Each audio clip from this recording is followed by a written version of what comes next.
Hello बच्चों, hello hello hello, welcome to Doubtnut. Doubtnut पर आप सभी का बहुत बहुत स्वागत है।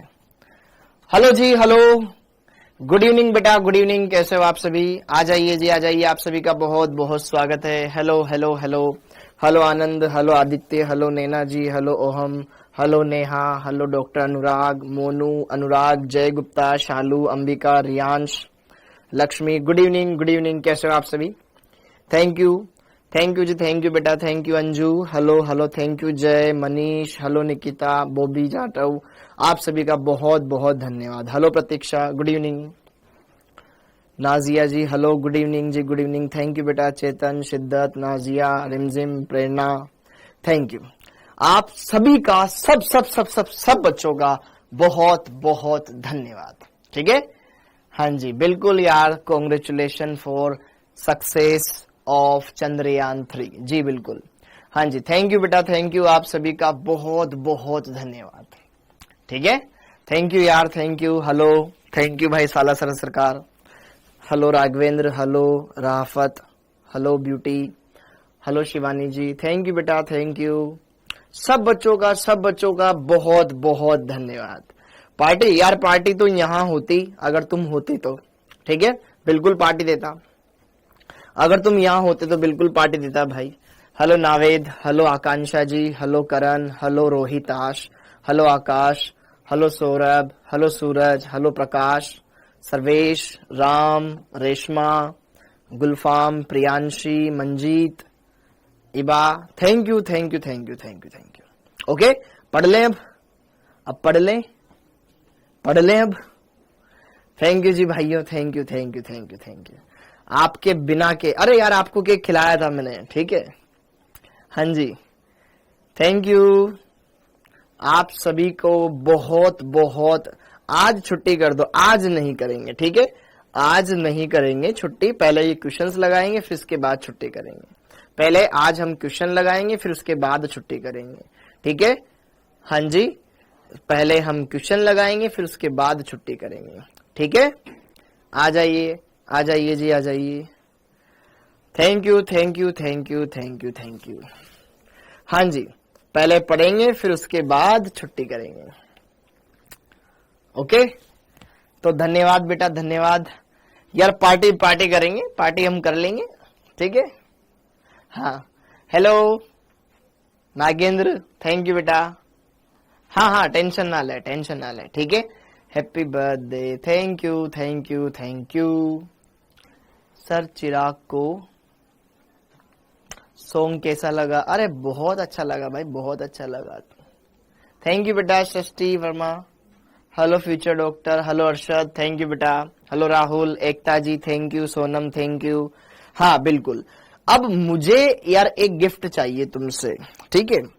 कोशिश करना अच्छे से। वो गिफ्ट क्या है कि अगले साल तुम नीट का एग्जाम क्रैक करो और फिर कॉलेज में जाओ और फिर वहां से तुम मुझे विश करो, तो ज्यादा अच्छा लगेगा। अरे वाह, जिस तरीके से आज वो आया ना सुबह सुबह, भाई मैं सुबह सुबह, हम 3 दोस्त थे, ठीक है, एक यहाँ दिल्ली से ही है और एक मेरे ही मतलब हम तीन मेरे 2 दोस्त ऑलरेडी यहाँ पे दिल्ली में रहते हैं, ठीक है। वो नाइट को ऑलरेडी आए, ठीक है, उनका तो मुझे पता था कि हाँ ये आने वाले हैं, तो वो आए। हमने रात को 2 बजे तक मतलब सेलिब्रेशन वगैरह किया, बातें बातें करी, थोड़ी बहुत गपशप वगैरह करी, ओके। फिर उसके बाद सो गए। अब सो गए तो सुबह 7 बजे के लगभग ट्रेन से, कोटा से मेरे 3 दोस्त और आए। पता ही नहीं है, बिल्कुल कोई आइडिया नहीं था मुझे, शायद क्या पता उनको पता हो, लेकिन मुझे बिल्कुल आइडिया नहीं था, ठीक। तो मतलब सुबह सुबह में वो जैसे आए, मैं सो रहा हूं, ठीक है, पता ही नहीं है, वो उठा रहे हैं, भाई उठ जा उठ जा उठ जा उठ जा। तो मतलब एक बहुत अच्छा सरप्राइज लगा, ठीक है। उसमें से चिराग भी आया था, तो अच्छा लगा, बढ़िया था माहौल, अच्छा है। लेकिन ये आपको भी मतलब, अगर आप मतलब एक बढ़िया जगह जाते हो तो फिर आपको भी अच्छा लगेगा, ठीक है। आप भी बढ़िया से बेटा मजे करो, एंजॉय करो, लाइफ को बढ़िया से जियो। और लाइफ को बढ़िया से कब जी पाओगे? जब आप बढ़िया बढ़िया चीजें अचीव करोगे, ठीक है। तो आप कहीं ना कहीं बढ़िया से पढ़ाई करो, बढ़िया पढ़ाई करके एक बढ़िया कॉलेज में जाओ, हम कोई भी, हम कपड़ा पहनते हैं तो अच्छा पहनते हैं, हम खाना खाते हैं तो अच्छा खाते हैं, हम पढ़ते हैं तो अच्छा पढ़ते हैं, हम पढ़ाते हैं तो हम अच्छा पढ़ाते हैं। तो हम अच्छा कॉलेज क्यों ना चूज करें? उसके लिए अच्छा पढ़ना पड़ेगा, उसके लिए अच्छी मेहनत करनी पड़ेगी। तो आपको अच्छा मेहनत करना है, क्योंकि उससे एक अच्छा कॉलेज मिलेगा, क्योंकि वो एक अच्छा कॉलेज आपकी पूरी की पूरी लाइफ बदल के रख देगा। ध्यान रखें, आपकी पूरी की पूरी लाइफ आपकी पढ़ाई के ऊपर टिकी हुई है। एक बच्चे ने मेरे फोटो पे कमेंट किया था कि सर आपके तो मजे हो रहे हैं। भाई वो मजे कहीं ना कहीं कुछ तो करा होगा, तभी तो हुए हैं आज। ठीक है, कहीं ना कहीं मतलब उन सब से आपको इंस्पायर होना चाहिए यार। अरे यार अगर ये चीजें सर कर रहे हैं तो मैं भी इनके जैसे करूंगा। ठीक है, मैं भी इनके जैसे करूंगी, या फिर मुझे भी इतना करना है, मुझे भी लाइफ में कुछ ना कुछ अपने ड्रीम है वो अचीव करने हैं। ओके, तो वो सारे के सारे काम आप करो, लेकिन वो सब कहीं ना कहीं किससे होंगे? पढ़ाई से होंगे। आप कहीं पर वहां जाकर के चीजें काम नहीं कर सकते कि आजा भाई 3 आदमी तेरे को जोड़ने और 3 आदमी तू लेके आना, तो अगले दिन तेरे घर पे BMW खड़ी होगी। उससे काम नहीं चलेगा, पढ़ने से काम चलेगा। ठीक है, 3 लोग तू जोड़ के मेरे नीचे तू 3 लोग ला, फिर 3 लोग ला, फिर ऐसे अगले दिन तेरे घर पे 9 लाख रुपए आएंगे, 1 लाख रुपए आएंगे। उससे काम नहीं चलेगा। ठीक है, पढ़ने से काम चलेगा। तो आप आइए, बढ़िया से पढ़ाई करिए। आपके लिए बढ़िया प्लेटफॉर्म है बेटा, जिस पर आपको सारी चीजें बढ़िया से बढ़िया मिल रही है। ओके, हाँ जी बेटा, बिल्कुल यार। ओके, तो आप बढ़िया से अच्छे से कंप्लीट करें सारी चीजों को, बढ़िया से पढ़ाई करें। चिराग बेटा मेरे पास में रहता है, वो मेरा स्टूडेंट नहीं है, लेकिन बहुत सी बार मुझसे पढ़ा है। तो मैं ये नहीं बोल रहा हूं कि उसका क्रेडिट मैं ले रहा हूं कि भाई तू मुझसे पढ़ाए, नहीं, मैं बिल्कुल ऐसा नहीं ले रहा हूं। वो हिंदी मीडियम से, क्योंकि मैंने 2021 से पहले इंग्लिश मीडियम के पढ़ाए। ठीक है, तो मैं उसका क्रेडिट क्यों लूंगा भाई? ओके, बस मैं तुम्हें ये बताने, आज वो आया तो मुझे अच्छा लगा कि यार क्यों ना मैं बच्चों को इसके बारे में बताऊं, वो भी हिंदी मीडियम बैकग्राउंड से। अगर आप बात करोगे कि यार अपने सर आपके स्टूडेंट्स, बेटा मेरी स्टूडेंट एक एम्स कल्याणी में है। ठीक है, बेंगलुरु में। ठीक है, और 2 एम्स उदयपुर में पढ़ाई कर रहे हैं और एक इंदौर में है। तो सब कहीं ना कहीं बढ़िया है यार, सबकी लाइफ बढ़िया चल रही है। आज वो आया तो मुझे लगा कि यार क्यों ना इनको बच्चों के बारे में, क्यों ना इसके बारे में बच्चों को बताया जाए। ओके, हाँ जी, बिल्कुल बेटा, बिल्कुल इंदिरा जी। तो अब आगे बढ़ते हैं और आगे की चर्चाओं को चर्चा में लाते हैं। हाँ, तो आज हम बात करेंगे यहां पर लेक्चर नंबर 11 के बारे में, और आज सिर्फ हम लगाएंगे क्वेश्चन, सिर्फ क्वेश्चंस। ठीक है, तो परमाणु की संरचना तो हमने लगभग सारी बातें क्लियर कर ली है, हर एक बात को अच्छे से क्लियर कर लिया है, अच्छे से समझ लिया है। तो आज के लेक्चर में बेटा ये सारी चीजें तो हमने पढ़ ली। अब बारी आती है सर प्रश्न लगाने की। प्रश्न लगवा दो बढ़िया से, हमारे काम हो जाएंगे। ठीक है, तो यहां पर हम करेंगे अभ्यास प्रश्न, हम करेंगे अभ्यास प्रश्न। उससे पहले एक छोटा सा टॉपिक मैं तुम्हें पढ़ाना चाहता हूं, इलेक्ट्रॉन भरना, ताकि तुम्हें आराम से आ जाए और काम कर लो तुम। ठीक है, इलेक्ट्रॉन भरना सिंपल है, सरल है, सहज है। एक बार मैं बस इसलिए बताना चाहता हूं कि आगे आने वाले तत्वों के वर्गीकरण वाले चैप्टर में तुम्हें आसानी हो, वो चैप्टर तुम्हारा स्मूथ हो जाए, बस और कुछ नहीं। ठीक है, तो यहां पर हम एक बार ये लिख लेते हैं, इलेक्ट्रॉनिक विन्यास, इलेक्ट्रॉनिक विन्यास, इलेक्ट्रॉनिक विन्यास।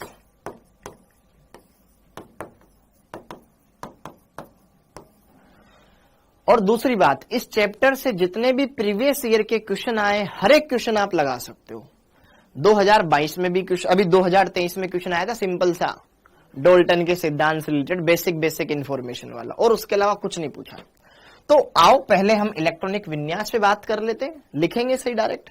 ओके, तो यहां पर ये बहुत सारे क्वेश्चन है, देखो ये बहुत सारे क्वेश्चन अलग अलग ईयर के आपके लिए मैं लेकर आया हूं। लेकिन उससे पहले क्या करवा देता हूं, थोड़ी सी थ्योरी पढ़ा देता हूं, ताकि आपको सारी चीजें क्लियर हो जाए। हाँ जी बेटा, तो आज के लेक्चर में हम क्या करेंगे, इलेक्ट्रॉनिक विन्यास के बारे में बात करेंगे। ठीक है, कैसे इलेक्ट्रॉन भरना है, क्या क्या चीजें, वो सारी चीजें। तो यार यहां पर सबसे पहले तो हम बात करें इलेक्ट्रॉनिक विन्यास के बारे में, इलेक्ट्रॉनिक कॉन्फ़िगरेशन।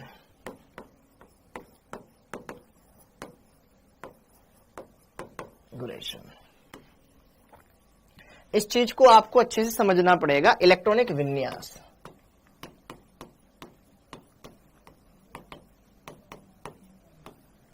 देखो यहां पे बस मुझे कुछ छोटी छोटी जानकारी देनी है, ठीक है। सबसे पहले तो कुछ तत्वों के इलेक्ट्रॉनिक विन्यास लिखते हैं अपन, ठीक है। 1 से लेकर के 30 तक जितने भी तत्व हैं सबके इलेक्ट्रॉनिक विन्यास लिखते हैं, ओके। हाँ जी, जैसे कि देखो ध्यान से, और क्रम क्या रहेगा, वही 1s 2s 2p इस तरीके से रहेगा। तो सबसे पहले आता है हमारा हाइड्रोजन। हाइड्रोजन कितने नंबर पे आता है बेटा, 1। तो इसके अंदर एक ही इलेक्ट्रॉन है, तो वो भी पहले में जाएगा 1s1, ठीक है। याद करो हमने ये क्रम देखा था ना, 1s1 1s, फिर उसके बाद आता है 2s 2s के बाद आता है 2p 2p के बाद आता है 3s, फिर आता है 3p, फिर आता है बेटा 4s, फिर आता है 3d। इस तरीके से आपको इसको फिल करना है, और एक बार फिल करने लग जाओगे तो धीरे धीरे उसकी हैबिट बन जाएगी, ठीक है, ओके। तो उसी ऑर्डर में हमें इलेक्ट्रॉन फिल करने हैं। 1s1, ध्यान रखें जब तक अंदर वाला कक्षक पूरा न भर जाए बाहर वाले में इलेक्ट्रॉन नहीं भरना है, ओके। हाँ जी, तो 1s1, फिर उसके बाद हीलियम 2 नंबर पर आता है, तो इसके अंदर 2 इलेक्ट्रॉन, तो 1s2। फिर अगला 3 नंबर पर आता है लिथियम, ठीक है, 1s2, 2 इलेक्ट्रॉन भर चुके। अब इसके बाद आता है 2s, टोटल 3 इलेक्ट्रॉन है, तो अगला जाएगा इसमें यहां पर 1s2 2s1। फोर्थ वाले की बात करूं, बेरिलियम की, 4 इलेक्ट्रॉन है, तो 1s में 2 भर दो, 2s में 2 भर दो, हो गए 4। अगला 5 नंबर पर आता है बोरोन। बोरोन, हाँ जी, बोरोन में 5 इलेक्ट्रॉन है, 1s में 2 भर गए, 2s में 2 भर दो, 2p में 1 भर दो, ठीक है, 6। अगला कार्बन। कार्बन में आते हैं 6 electron, 1s2 2s2 2p 2। P की कैपेसिटी 6 इलेक्ट्रॉन तक रखने की है, तो 1 से लेकर के 6 इलेक्ट्रॉन तक इसमें भरे जा सकते हैं। हाँ जी, 7वां नाइट्रोजन, 7 इलेक्ट्रॉन है, 1s2 2s2 2p। 7 में से 4 इलेक्ट्रॉन भरे जा चुके हैं, कितने इलेक्ट्रॉन बचे, 3, तो p में 3 आ जाएंगे। 8वां ऑक्सीजन, 1s2 2s2 2p। भाई 4 इलेक्ट्रॉन भर चुके हैं 8 में से। उदासीन में जितने प्रोटॉन होते हैं बेटा उतने ही इलेक्ट्रॉन होते हैं, ठीक है। तो यहां एटॉमिक नंबर से देख के काम चल जाएगा, 2 2 4 और 4 8। फिर उसके बाद फ्लोरीन 9 नंबर पर आता है, 1s2 2s2 2p। पी कक्षक में 5 इलेक्ट्रॉन 6 इलेक्ट्रॉन आ सकते हैं मैक्सिमम, 2 4 और यहां पे 5 भर दो, हो गए 9। 10 नंबर पर आता है नियोन, ठीक है, फटाफट से भर सकते हो आप, 1s2 2s2 2p6। पी कक्षक पूरा भर चुका है। हाँ जी, 11 नंबर पर आता है बेटा सोडियम। अब जरा देखो ध्यान से, सोडियम ये है मेरी एक अक्रिय गैस। कौन सी गैस, अक्रिय गैस, जिसका अष्टक पूरा होता है। अष्टक पूरा मतलब इसका बाह्यतम कोश। देखो 1 नंबर, ये 2 लिखा हुआ है, यहां संख्या 1 लिखी हुई, यहां 2 लिखी हुई, ये दूसरा कोश है जिसमें 2s उपकोश और 2p उपकोश है। तो दूसरा वाला यहां पर बाह्यतम कोश है, ठीक है। तो बाह्यतम कोश में कितने इलेक्ट्रॉन है, 2 और 6 8 इलेक्ट्रॉन, मतलब इसका अष्टक पूरा है। ये एक अक्रिय गैस है। तो अक्रिय गैस का इलेक्ट्रॉनिक विन्यास ये है, ये नियोन का है। तो सोडियम का इलेक्ट्रॉनिक विन्यास आप 2 तरीके से लिख सकते हो। कैसे, देखो सोडियम 11 नंबर पे आता है बेटा, आता है तो आप क्या करो, ऐसे लिख सकते हो, या तो 1s2 2s2 2p6 और फिर 3s1 आता है, इसमें 1 इलेक्ट्रॉन भर दिया। चाहो तो आप अक्रिय गैस का सहारा ले सकते हो कि यार यहां से लेके यहां तक तो ये नियोन का इलेक्ट्रॉनिक विन्यास हो गया, हुआ कि नहीं हुआ। तो आप इसको शॉर्टकट में ऐसे लिख सकते हो, 1s2 2s2 2p6 की जगह ऐसे बड़ा कोष्टक में नियोन बना दो, भाई यहां तक नियोन, और उसके बाद बाह्यतम कोश 3s1, ऐसे भी लिख सकते हो, ठीक है। तो भैया नियोन तक, फिर उसके बाद 3s1, मतलब 11 इलेक्ट्रॉन टोटल है। इसी तरीके से मैग्नीशियम, मैग्नीशियम आता है 12 नंबर पर, तो 1s2 2s2 2p6 3s, यहां तक 10 इलेक्ट्रॉन, 10 और 2 12 इलेक्ट्रॉन हो गया।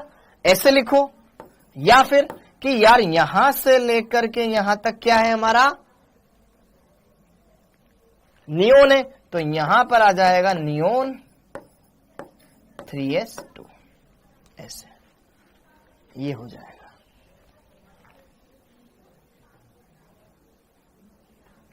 बोलिए, ये हो गया। पक्का? हर एक चीज को बढ़िया से क्लियर करना है। 12, इसके बाद 13 देखो, एल्यूमिनियम। एल्यूमिनियम तो अब क्या मैं डायरेक्ट ऐसे लिख दूं क्या बेटा? नियोन तक तो हो गया 10, फिर उसके बाद आता है 3s, फिर आता है 3p, 3s में 2 और p में 1। इन चीजों को फील करो, ये काम तुम्हारे लिए ज्यादा आसान रहेगा। 14 सिलिकॉन 14 नंबर पर आता है। नियोन तक हो गए बेटा कितने? 10, 3s 2, 3p 2, ऐसे भरना सीखो, ठीक है। फॉस्फोरस 15 नंबर पर आता है। नियोन में हो गए 10, फिर 3s और 3p, s में 2, p में 3 आ गए, ठीक है। 16 पे आता है सल्फर। नियोन तक हो गए 10, फिर 3s के अंदर 2, 3p के अंदर 4। ये चीजें समझ आ रही है आपको? ये आपके लिए ज्यादा आसान रहेगा।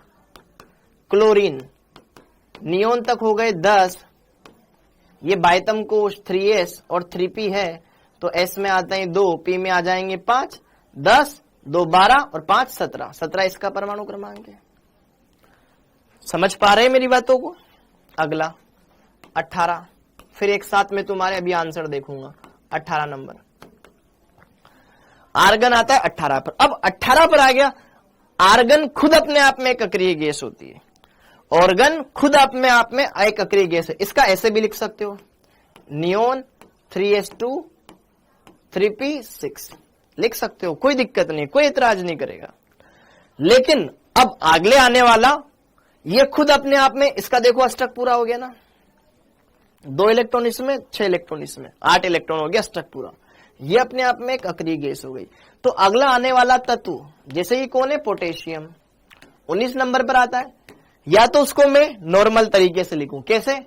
1s2 2s2 2p6 3s2 3p6 4s1, ऐसे समझ पा रहे हो?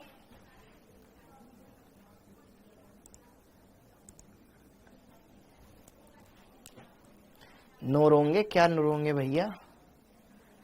1s2 2s2 2p5 क्या दिक्कत है इसमें? क्या रोंगे?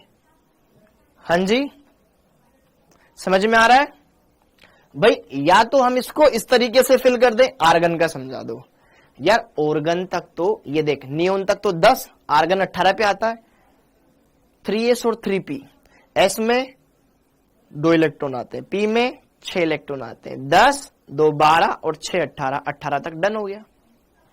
ऑर्गन का गलत नहीं है, नहीं है गलत किसी का भी। ओके, अब आगे देखो, अब आगे देखो,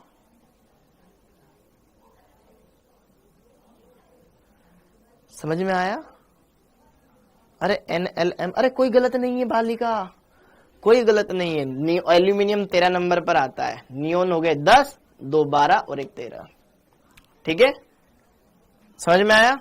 हाँ जी, ये क्लियर हो गया। अब चाहो तो आप इसको ऐसे ही बढ़ सकते हो कि यार यहां से लेके यहां तक अक्रिय गैस का विन्यास हो गया 18 ऑर्गन, तो इसको आप ऐसे भी लिख सकते हो, ऑर्गन आर्गन, ये बाइतम कोश 4s1, ऐसे भी भर सकते हो, ठीक है। अरे बोलो 18 वाले में कुछ है ही नहीं यार, ठीक है। ओके, 20 वाला आप ऐसे भी लिख, 20 वाला कैल्शियम, कैल्शियम 20 नंबर पर आता है, तो आप ऐसे लिख दो, 20 इलेक्ट्रॉन है, 4s1 से 4s2 हो जाएगा, 1s2 2s2 2p6 3s2 3p6 4s2।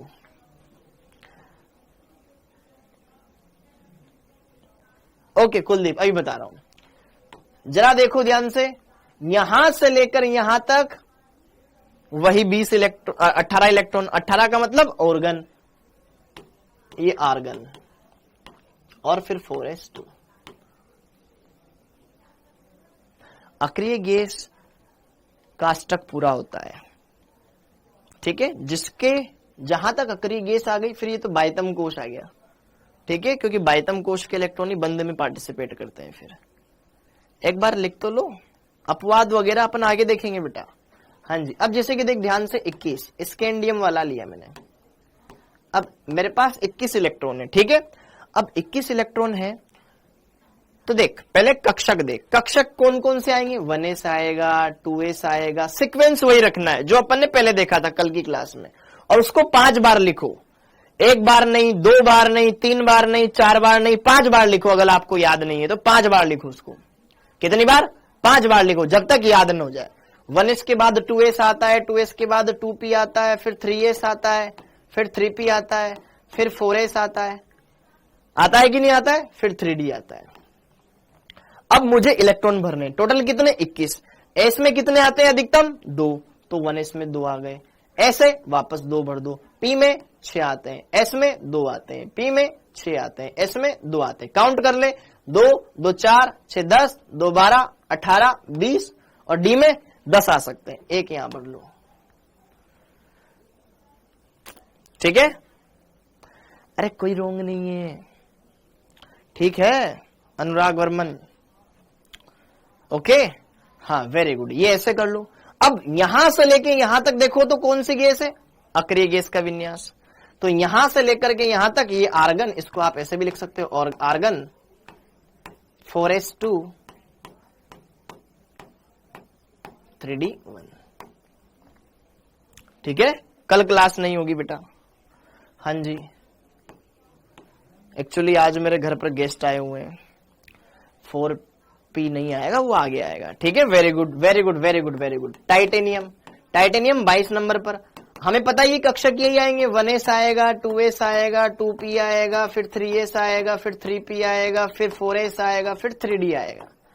s में 2 आ सकते हैं, 22 इलेक्ट्रॉन है ना, 2 2 4 6 10, 2 12 6 18 20 और 2 22, ठीक है, ये आता है। वेरी गुड बेटा, बहुत बढ़िया। अभी 30 तक लिखवाऊंगा, इससे आगे नहीं लिखवाऊंगा, 30 तक लिखवाऊंगा बस, ओके। लिख लो फटाफट 30 तक। वेनेडियम, वेनेडियम की अगर मैं बात करूं तो 1s 2s 2p, फिर 3s, फिर 3p, फिर 4s और फिर 3d, ओके। 1s में 2 इलेक्ट्रॉन, 2s में 2 इलेक्ट्रॉन, 2p में 6 इलेक्ट्रॉन, फिर 2, फिर 6, फिर 2, यहां तक हो गए 20 और 3 23। आप इसको ऐसे भी लिख सकते हो, वही बात, यहां से लेकर यहां तक अक्रिय गैस है, तो क्या लिखूं मैं इसको? आर्गन। फिर उसके बाहर का बचा हुआ क्या है? 4s2 और 3d2, ऐसे लिख सकते हो। ऐसे लिखने की आदत डालो बेटा, क्योंकि पेपर में ना आपको हर बार वैसे नहीं मिलेगा जैसे हम बचपन से करते आ रहे हैं, ऐसे मिलेगा तो फिर ये समझ में तो आना चाहिए ना। अरे अनुराग बर्मन लिख लेना भाई, अनुराग बर्मन, RD बर्मन, इधर देख, इसको लिख लेना 1s2 2s2 2p6। कौन मना कर रहा है तुझे? खुश रहे, खुश रहे तो खुश रहे, लिख ले इसको। हाँ जी, कॉपर और क्रोमियम का याद रखना है, बाकी सब में आसान है। वेरी गुड बेटा। अरे लेकिन बोसों को ये भी नहीं आ रहा ना, कोई बात नहीं। क्रोमियम, क्रोमियम का अगले पेज में कर लेते हैं।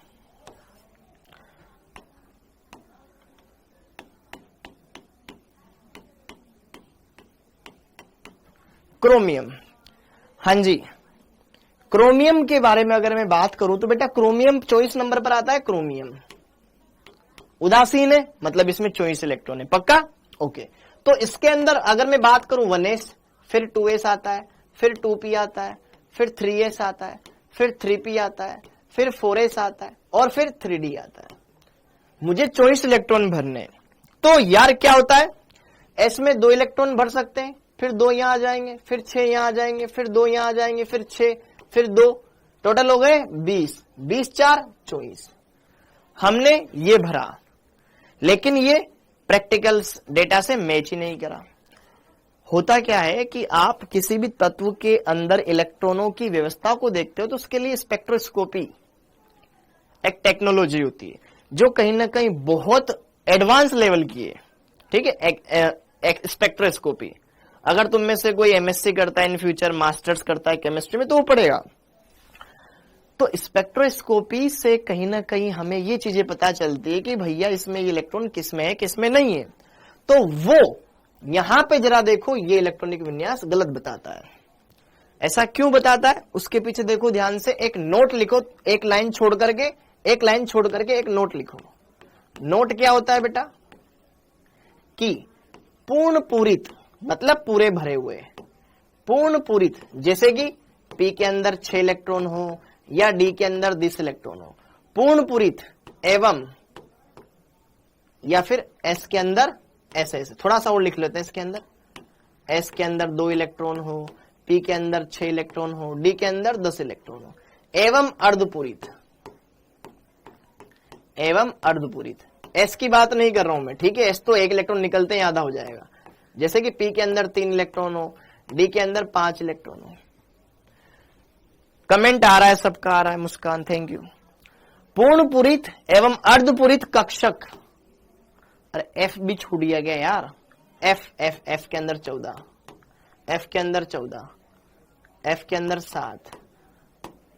पूर्ण पूरित एवं अर्धपूरित, पढ़ लो पहले, पढ़ लो। कक्षकों का स्थायित्व, कक्षकों का स्थायित्व आंशिक पूरित कक्षकों से ज्यादा होता है। आंशिक मतलब जो आधे भरे, मतलब थोड़े थोड़े भरे हुए हैं। आंशिक पूरित कक्षकों से अधिक होता है। कारण है सम्मिति, ठीक है। जैसे कि देखो ध्यान से, अगर कहीं पर लिखा हुआ है D5 और कहीं पर लिखा हुआ है D4, तो भैया D4 से ज्यादा स्टेबल है D5, ठीक है, बोलो यार, ठीक है। और कहीं पर लिखा हुआ है P2, तो P2 से ज्यादा स्टेबल है P3। ये चीजें आपको देखनी है, ये पूर्ण पूरित है। और इसी तरीके से कहीं पर लिखा हुआ है D9 और कहीं पर लिखा हुआ है D10, तो D10 ज्यादा स्टेबल है। कहीं लिखा हुआ है P5 और कहीं लिखा हुआ है P6, तो P6 ज्यादा स्थायी है। इलेक्ट्रॉनिक विन्यास सुन तो लो, मेरी बात सुन लो, पहले मेरी बात सुन लो यार। ये अर्धपूरित है, ये भी अर्धपूरित है, ये आंशिक पूरित है। पूर्ण पूरित, ये आंशिक पूरित, ठीक है।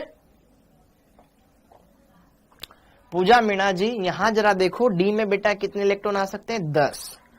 10 हो गए तो पूरा भर गया, आधे हो गए तो आधा भर गया। पी में 6 इलेक्ट्रॉन आते हैं, 3 रह गए तो आधे। तो यह दोनों विन्यास कैसे? पूर्ण पूरित है।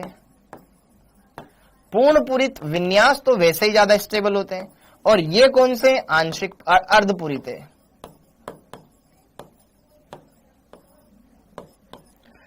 अर्धपूरित और पूर्ण पूरित विन्यास आंशिक पूरित विन्यासों की तुलना में ज्यादा स्टेबल होता है। तो यहां पर लोचा क्या हुआ कि यहां पर भाई साहब ये जो 4s है और 3d है, पास वाले, तो अगर आपके घर पे चाय पत्ती खत्म हो जाती तो आप कहीं ना कहीं पास वाले से पूछते हो ना कि बहन जी आपके पास चाय पत्ती है क्या? घर पे मेहमान आए हुए, मार्केट बहुत दूर है, यहाँ से अभी जाना पॉसिबल नहीं होएगा, मेहमान घर पे आए हुए हैं, उनका स्वागत करना है, पानी वानी पिला दिया उनको, लेकिन अब चाय बनानी, लेकिन चाय पत्ती नहीं है, अदरक तो है हमारे पास, शक्कर है, दूध है, सब है, बस चाय पत्ती दे दो आंटी जी, बहुत अच्छा रहेगा आपके लिए।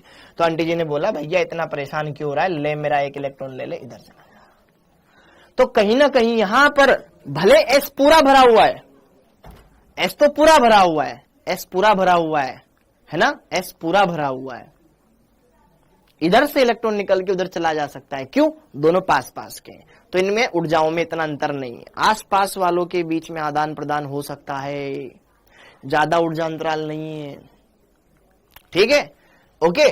तो यार यहां पर होता क्या है कि इसका 1 इलेक्ट्रॉन जंप करके उधर चला जाएगा, तो 3s2, 1s2, 2s2, 2p6, 3s2, 3p6, 4s 1 हो गया और 3d 5 हो गया। तो अब आप बोलोगे सर s तो पहले पूर्ण पूरित था, अब तो वो अर्धपूरित रह गया। भाई पहले भी पूर्ण पूरित था, अब अर्धपूरित रहा, लेकिन डी पहले आंशिक पूरित था, अब अर्धपूरित हो गया, तो कहीं ना कहीं डी की स्टेबिलिटी पहले से ज्यादा बढ़ गई, ये हो गया ना अर्धपूरित, जो पहले आंशिक पूरित था। और एस पर इतना ज्यादा फर्क नहीं पड़ता, एस पर इतना ज्यादा फर्क नहीं पड़ता, तो ऐसे लिखो, या फिर यहां तक आर्गन है बेटा, आर्गन, फिर 4s1 3d5 ऐसे लिखो, कोई फर्क नहीं पड़ता। ठीक है, अरे ठीक है, थैंक यू बेटा अमन रावत। बोलो बोलो बोलो बोलो बोलो बोलो बोलो बोलो बोलो। ठीक है, ठीक है बेटा, बंद करके दोबारा देखो, अगर किसी की क्लास नहीं दिखाई दे रही, किसी को क्लास नहीं दिखाई दे रही तो वापस से बंद करके दोबारा देखो। जेद बार बार, तो बहुत दिनों बाद आया आज जेद। मेरी मंजिल का मुकाम अभी बाकी है, आसमां को कह दो जमी अभी बाकी है।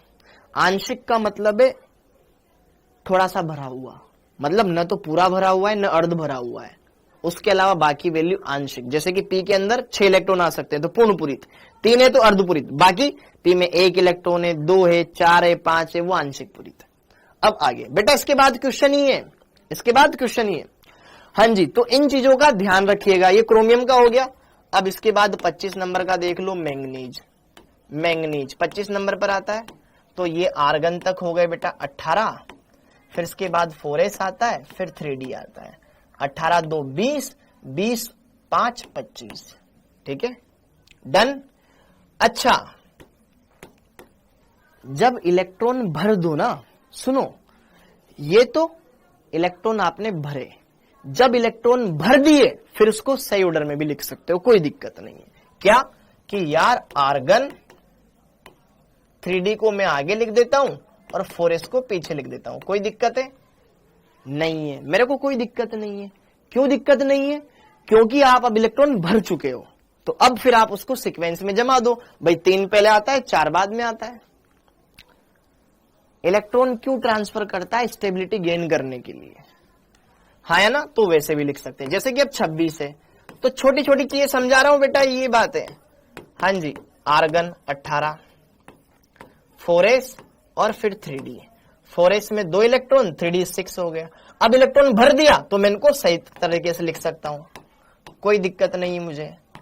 ऊर्जा 4s की कम है, 3d की ज्यादा होती है, मानते हैं, लेकिन एक बार इलेक्ट्रॉन भर दिया तो आपको ये पता चल जाएगा ना भाई 4s बाह्यतम कोश है। ठीक है, 3d 6, 4s 2, ऐसे करके लिख दो। 27 में क्या आता है? Cobalt. Cobalt organ 4s2 3d 7 हो जाएगा, या फिर आप इसको ऐसे भी लिख सकते हो, ऑर्गन 3d 7 4s2, कि भैया बाह्यतम कोश ये है, ये अंदर वाला कोश है। 28 निकल। ठीक है, निकल 28 नंबर पर आता है। आर्गन तक हो गए बेटा 18, फिर 4s2 3d 18 2 20 और 8 28। ठीक है, फिर आप इसको सही क्रम में लिख सकते हो, 3d 8 4s2। इलेक्ट्रॉन भर दो बस एक ऊर्जा के आधार पर, फिर सही लिख दो। कॉपर 29 नंबर पर आता है। तो अब जरा देखो ध्यान से, यहां पर भी वही लोचा, 18 4s फिर 3d, 18 2 20, 20 और 9 29 हो गया। अब जरा देखो ध्यान से, अच्छा अभी तक तुम्हारा L3 नहीं आया क्या अभी तक? वो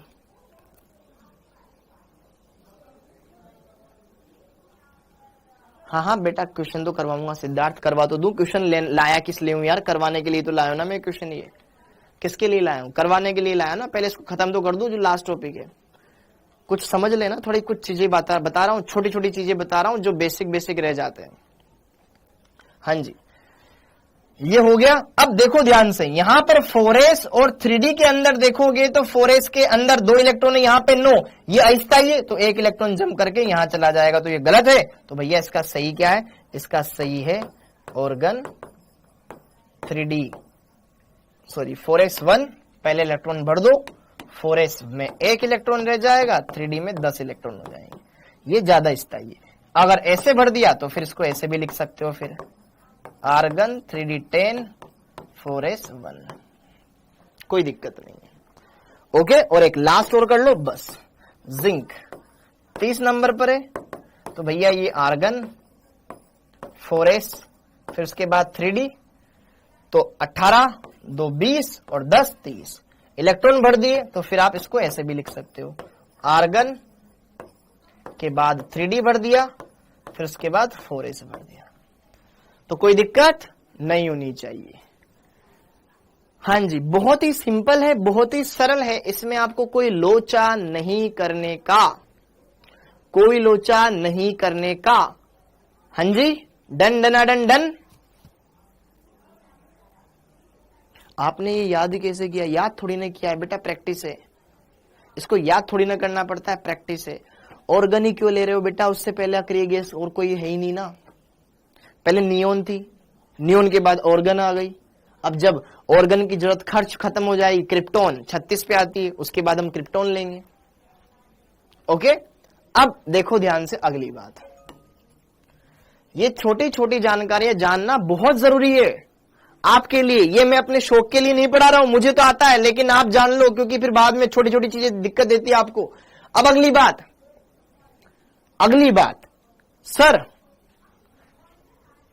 मान लो एक उदाहरण देता हूं, कुछ छोटी छोटी चीजें। अच्छा, आपको ये पता है बाह्यतम कोश क्या होता है? आपको सबको पता होगा, बाह्यतम कोश, अंतिम कोश, मुख्य ऊर्जा स्तर क्या होता है, सब पता है, लेकिन आप समझाते क्यों नहीं हो? भाई समझा तो रहा हूं, समझाने के लिए तो यहां पे इतना टाइम लगा रहा हूं। जरा देखो ध्यान से, एक इंपॉर्टेंट पॉइंट,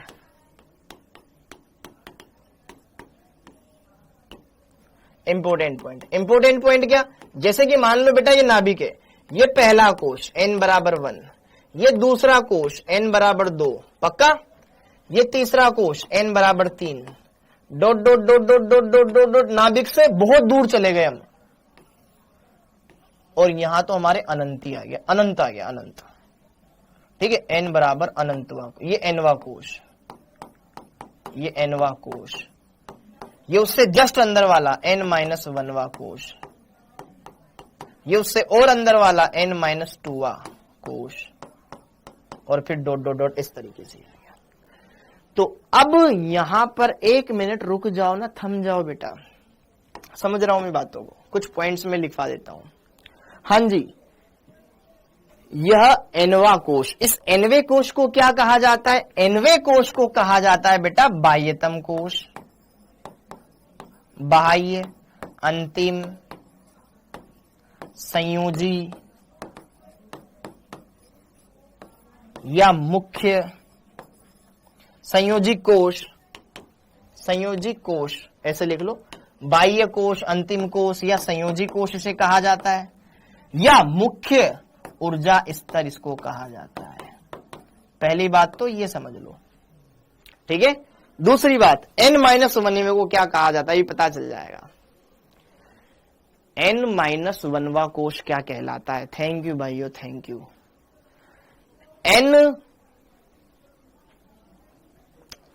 n-1वां कोश क्या कहलाता है ये तो बोल दो। n-1वां कोश, हाँ ये याद होना चाहिए बेटा, ऊर्जा क्रम याद होना चाहिए। ईशा जी, n-1वां कोश क्या कहलाता है? बोलो ना, उपांतेय कोश। वेरी गुड विशाल, इस कोश को बोला जाता है उपांतेय कोश। बाहर से जस्ट अंदर वाले को उपांतेय कोश, और एक और अंदर वाले को n-2 को क्या कहते हैं? n-2 कोश को क्या कहते हैं? अंतः उपांतेय कोश, इसको बोलते हैं अंतः उपांतेय कोश या उप उपांतेय कोश।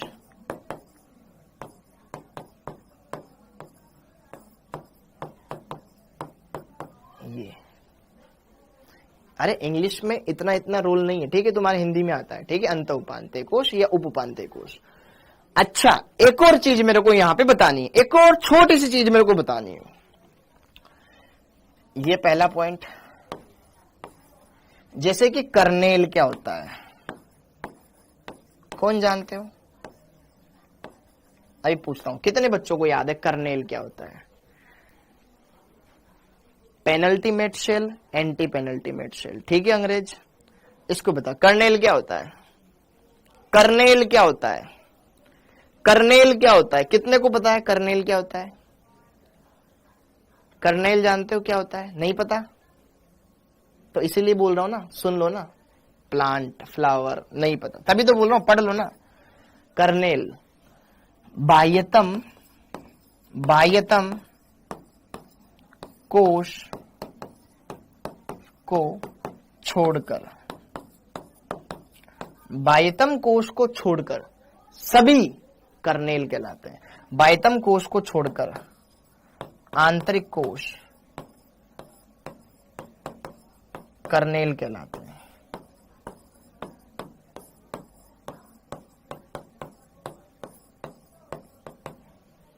ध्यान रखना, जैसे कि उदाहरण, अगर मैं सोडियम की बात करूं बेटा, तो सोडियम 11 नंबर पर आता है। इसमें 1s भी आता है, 2s भी आता है, 2p भी आता है और 3s भी आता है। 1s में 2 इलेक्ट्रॉन होते हैं, 2p में 2 इलेक्ट्रॉन होते हैं, 2s में 2, 2p में 6 और 3s में 1 इलेक्ट्रॉन होता है। तो बाह्यतम कौन सा हो गया? कौन सा? अंतिम वाला, ये हो गया बाह्यतम कोश। उसके बाद जो भी बचे ये सारे के सारे अंदर वाले कोश कर्नेल कहलाते हैं। अब आ गया समझ में कर्नेल क्या है? ये छोटी छोटी मगर काम की बातें ध्यान रखो। ये कहलाता है कर्नेल और ये है आपका बाह्यतम कोश या बाह्य कोश या संयोजी कोश या अंतिम कोश। समझ में आ गया? कर्नेल बाह्यतम कोश को छोड़ करके अंदर वाले कोश कर्नेल कहलाते हैं। मुस्कान जी कोशिश तो करता हूं मैं यार सबके डाउट्स दूर करने की, पढ़ लेना।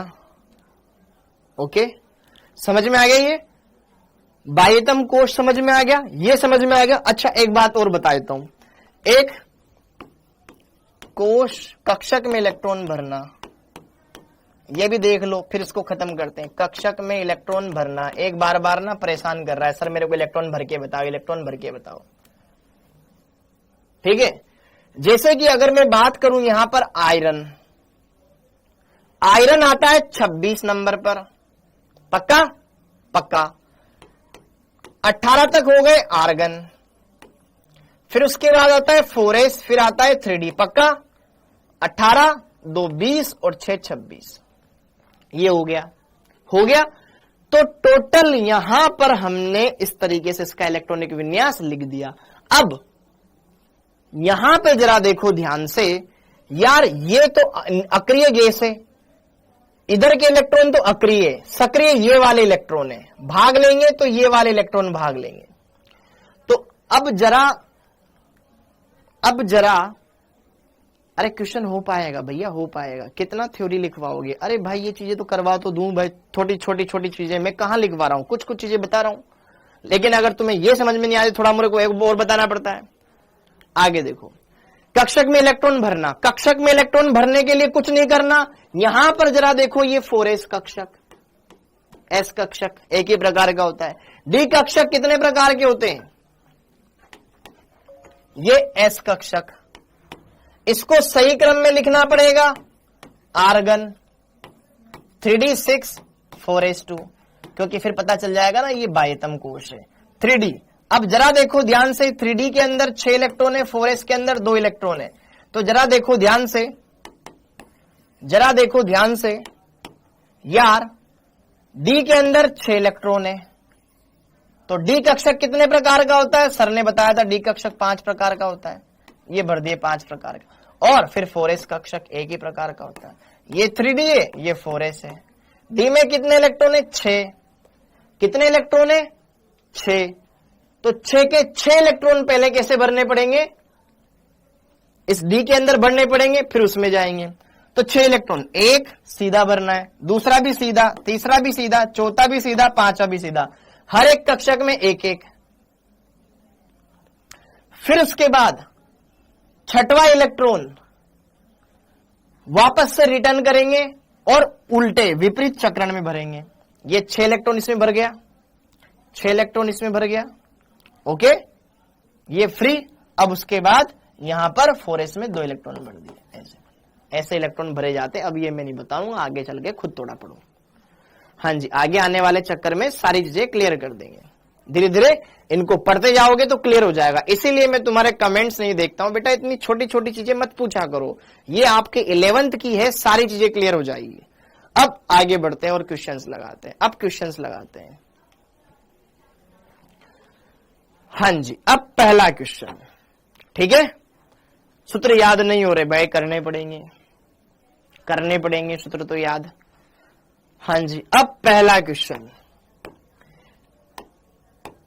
निम्नलिखित में से सही कथनों का चयन कीजिए। आपको करेक्ट स्टेटमेंट बताना है। पहला, सभी तत्वों के परमाणु 2 मूल कणों से मिलकर बने होते हैं क्या?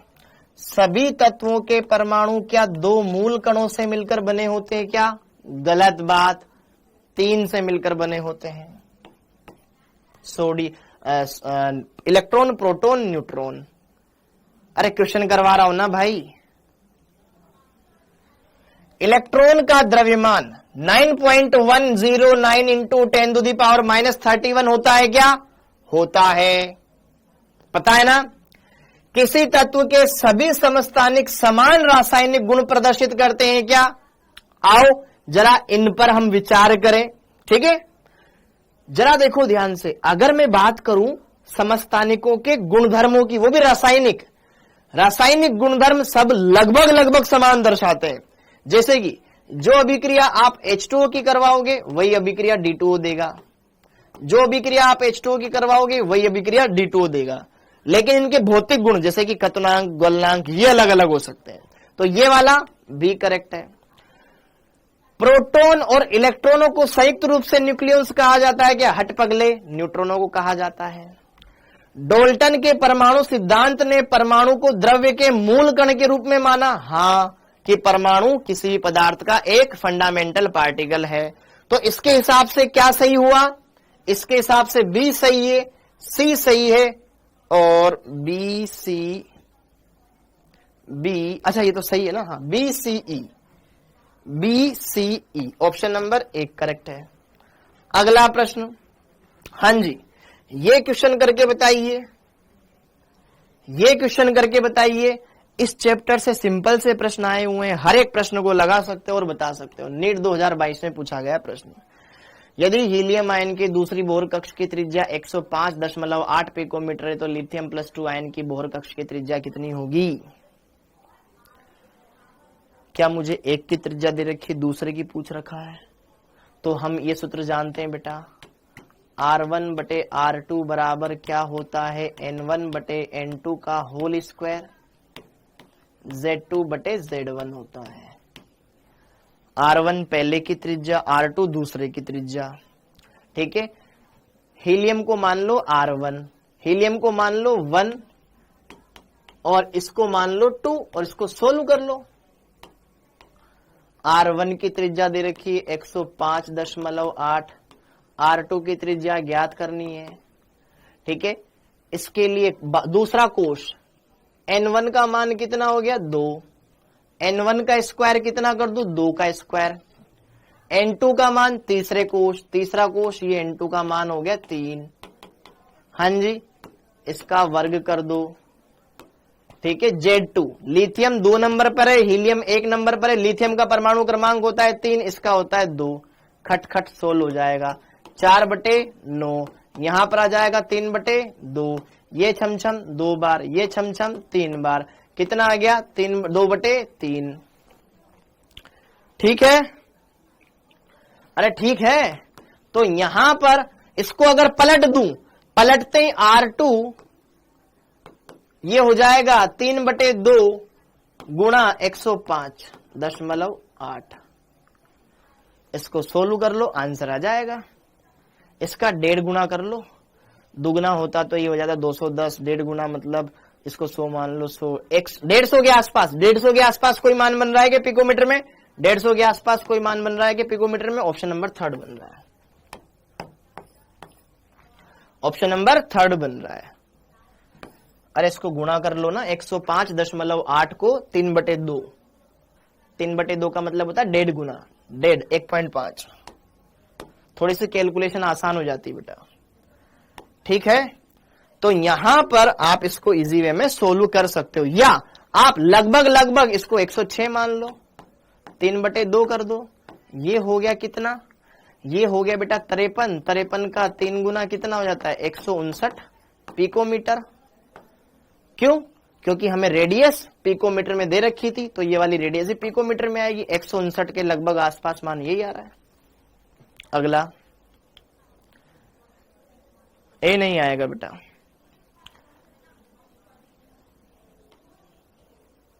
बी स्टेटमेंट में डाउट है। बी में क्या डाउट है?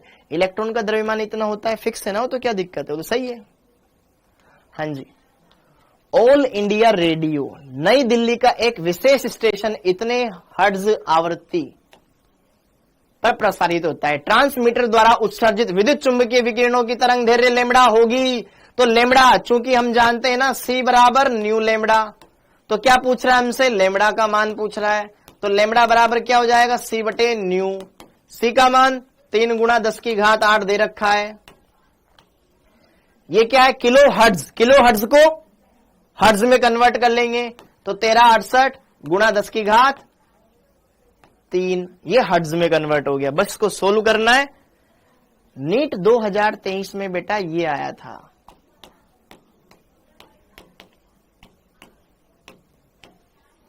ये आया था नीट 2023 में, ठीक है। ये हो गया, ये अब देखो ध्यान से।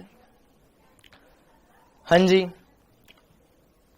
इसको अगर हम सोल्व करें तो यार यहां तो 1368 है ना, ठीक है। 10⁵ बच जाएगा ऊपर और नीचे बच गया 1368। ओके, अब 3 के पहाड़े से क्या ये संख्या कट रही है क्या? जैसे कि देखो 1368, यहां पर अगर मैं 3 के पहाड़े से इसको काटू ना, तो 13 चौक मतलब 3 चौक 12, हासिल 1, फिर 5, फिर 15, अरे कट गया है तो यार 18, 6, ये कट जाएगा 456 बार। तो 10⁵5/456, इसको सोल्व कर लो। 10⁵5 मतलब 1,00,000/456, 1,00,000/456, इसको सोल्व कर लो। और मुझे भरोसा है जहां तक बहुमत आ रहा है, देखो अब 119.2 मीटर, 119.3 मीटर, मतलब एग्जैक्ट मान निकालना है। हम लगभग में नहीं लिख सकते, क्यों? क्योंकि 119.2 मीटर और 119.3 मीटर, मतलब एग्जैक्ट मान निकालना है। तो जरा देखो ध्यान से, ओके।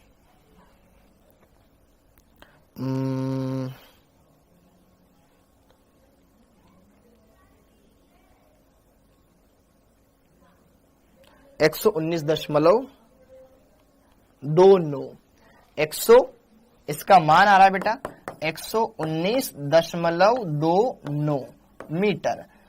29 का मतलब 29 कहीं ना कहीं 30 के लगभग है, तो यह आ जाएगा 119.3 मीटर। ठीक है, ऑप्शन नंबर 4,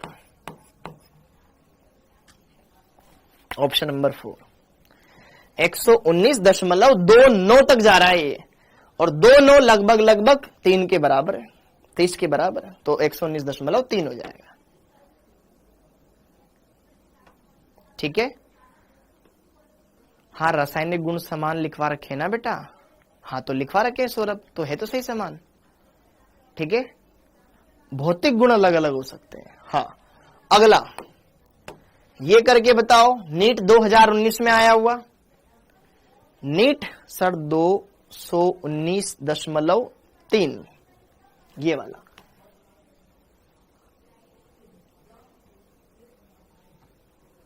एक और क्वेश्चन था दिंगशी संख्या का, देख लेंगे, तब तक तुम इस क्वेश्चन पे करो, इस क्वेश्चन को करो, अभी देखता हूं मैं, तुम इस क्वेश्चन को करो।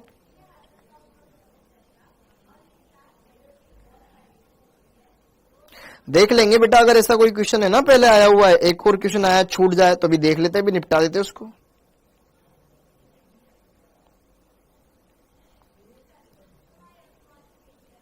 इस क्वेश्चन को लगाइए जहां तक आप।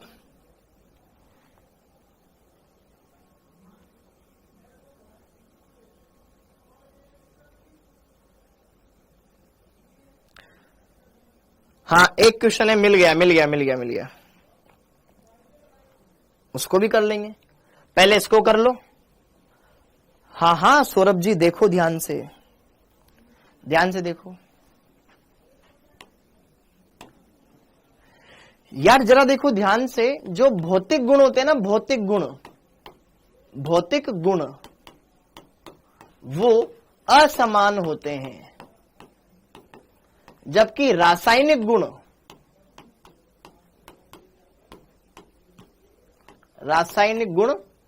ये कैसे होते हैं? समान होते हैं, लगभग समान हम बोल सकते हैं, लगभग समान होते हैं, लगभग सेम होते हैं।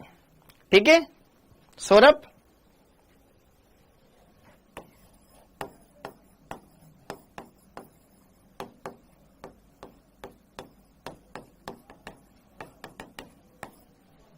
हाँ जी, अब जरा देखो ध्यान से, यहां पर इस क्वेश्चन को हम कर रहे थे, क्या दिया हुआ है भैया? हाइड्रोजन की द्वितीय बोहर कक्ष की डी ब्रोगली की तरंग दे रहे। ओहो, बोहर कक्ष की त्रिज्या। अच्छा, हम त्रिज्या का सूत्र तो जानते हैं ना बेटा, आर एन बराबर क्या होता है? 0.529 into n square by Z, ये एंगस्ट्रॉम के पदों में है। अब ये कौन से? द्वितीय बोहर, मतलब एन बराबर 2 के लिए निकाल लो। हाइड्रोजन के लिए z बराबर 1 हो गया, क्या z का मान 1 हो गया, n बराबर 2 का वर्ग कितना हो जाएगा? 4। लेकिन एंगस्ट्रॉम में ज्ञात नहीं करनी भाई को, पिकोमीटर में ज्ञात करनी है। तो जरा देखो ध्यान से, आपको क्या ये पता है? एक एंगस्ट्रॉम में बेटा 10⁻2 पिकोमीटर होता है। हाँ या ना भाई? एक एंगस्ट्रॉम 10⁻2 पिकोमीटर के बराबर होता है। तो जरा देखो ध्यान से, मेरे को एंगस्ट्रॉम को पिकोमीटर में बदलना है, तो कहीं ना कहीं यहां पर 0.529 इंटू एन स्क्वायर का मान कितना? 2 का स्क्वायर, जेड का मान 1, और यहां पे 10⁻2 पिकोमीटर कर दो तो ये 4 हो गया, और इससे गुणा करोगे तो ये 52.9 हो गया, ये 4, बस ये पिकोमीटर में आ गया। ये कितना मान आएगा? 53 का 4 गुना, 53 का 4 गुना भाई 52.9 है ना, 53 मान लो, लगभग इस मान को 53 मान लो। 53 गुना 4, तो 4 तिया 12, हासिल लग गया 1, 21, ये पिकोमीटर में मान आ गया 212 पिकोमीटर। अभी क्वेश्चन कंप्लीट नहीं हुआ है, अभी हमने त्रिज्या देखी है। हमसे क्या पूछ रहा है? वो तरंग दैर्घ्य पूछ रहा है। ठीक है, अब जरा देखो ध्यान से, अभी हमने केवल और केवल त्रिज्या ज्ञात करी है दूसरे बोहर कक्ष की according to given information. Lambda पूछा है, पता है मुझे, चूंकि हम एक संबंध जानते हैं 2πr बराबर n लेमड़ा। यस और नो?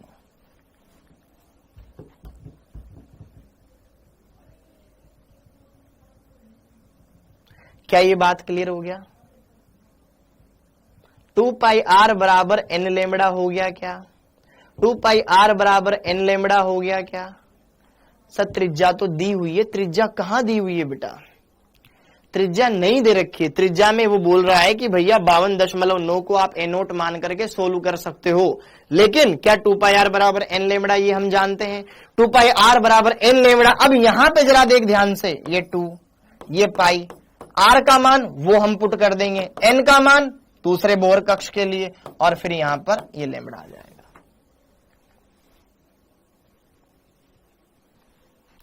जरा देखो ध्यान से, 2πr बराबर n लेमड़ा बन जाएगा, और यहां पर देख 2 से 2 छम हो जाएगा, पाई r, और पाई का मान, ये r का मान ये रख दे, r का मान ये पुट कर दे। ठीक है, तो यहां पर तेरे पास क्या बन जाएगा? एक फॉर्मूला बन गया, पाई r का मान कितना?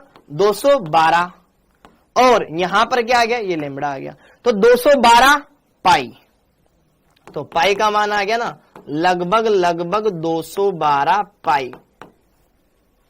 ठीक है, और हमने त्रिज्या किस में ली थी, पिकोमीटर में, तो ये पिकोमीटर में माना जाएगा। बोलो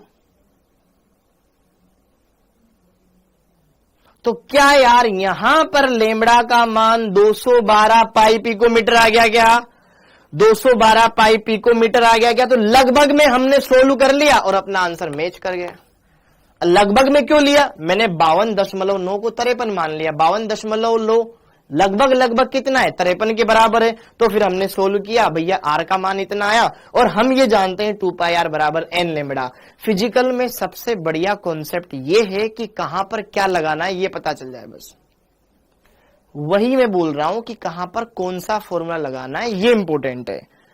उसके लिए जरा देखो ध्यान से, आप ये पता कर लो कि बोहर की त्रिज्या का लेमड़ा से कहां संबंध आता है। बताओ मुझे, ऐसा कोई फॉर्मूला है, ऐसा कोई फॉर्मूला है जहां पर त्रिज्या और लेमड़ा से संबंध आता हो, वो यही है 2 पाई आर बराबर एन लेमड़ा। कि भैया इलेक्ट्रॉन उन्हीं वृत्ताकार पथ में त्रिज्या लगाता, पथ में चक्कर लगाता है जिनकी परिधि उनकी तरंग दैर्घ्य का पूर्ण गुणज हो। 4 pm कहां से आया, अरे 2 का वर्ग कितना होता है बेटा, 4 होता है ना।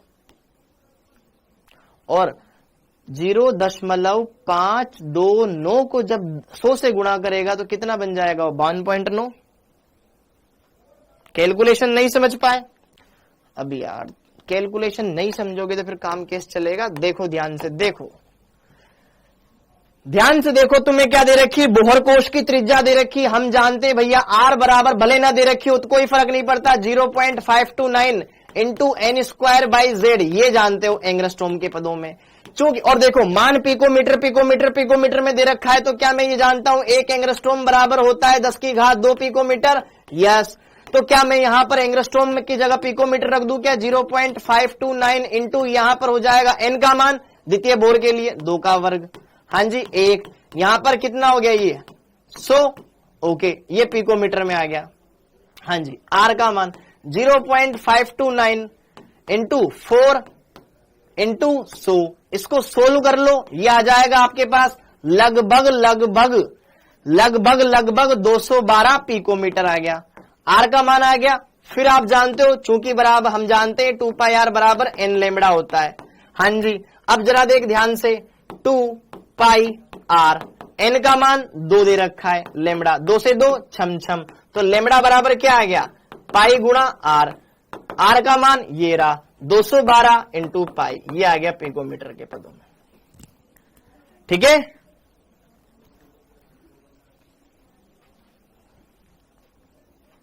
अगला, हाँ जी 2019 में पूछा गया एक और क्वेश्चन, हाइड्रोजन परमाणु के स्पेक्ट्रम में निम्न में से कौन सी श्रेणी दृश्य क्षेत्र में पड़ती है, कौन सी श्रेणी दृश्य क्षेत्र में पड़ती है। अरे वो पगलाने के लिए दिया हुआ है, वो पगलाने के लिए दिया हुआ है। अगर इस क्वेश्चन में यहां पर ए नोट के पदों में आंसर दे रखा होता तो मैं उसको छेड़ता ही नहीं। देखो ध्यान से, यहां पे जरा देखो ध्यान से, आप ये देखो जैसे ही मैं 100 को इससे गुणा करूंगा, ध्यान से देखो, जैसे ही मैं 100 को इससे गुणा करूंगा तो ये बन जाएगा बेटा 52.9 इंटू 4, और 52.9 को वो क्या बोल रहा है, ए नोट, तो कितना आ गया ये 4 ए नोट ऐसे। और अगर वो ए नोट के पदों में कोई ऑप्शन दे रहा होता तो फिर अपना आंसर उस हिसाब से सोल्व करते, भैया ए नोट वाला मान कहां है, वो कहीं दे ही नहीं रखा तो मैं क्यों रखूं उसका मान ए नोट। मैं 52.9 को 4 से गुणा करके ही सिंपल सोल्व कर लू ना, इसको लिखने की जरूरत ही नहीं है मेरे पास। आगे, हाँ जी दृश्य क्षेत्र में लाइमन पड़ती है यूवी में, फिर उसके बाद बामर पड़ती है विजिबल रीजन में, फिर उसके बाद कि जो भी है Paschen Brackett Pfund Humphrey, Paschen Brackett Pfund और हम्फ्री, ये सारी की सारी किसमें पड़ती है, आईआर में पड़ती है। तो भैया यहां पर दृश्य में पड़ती है आपकी बामर श्रेणी। ये आया था तुम्हारे 2019 में। अगला, वह कक्षक जिसमें 3 कोणीय नोड एवं कुल नोड भी 3 है।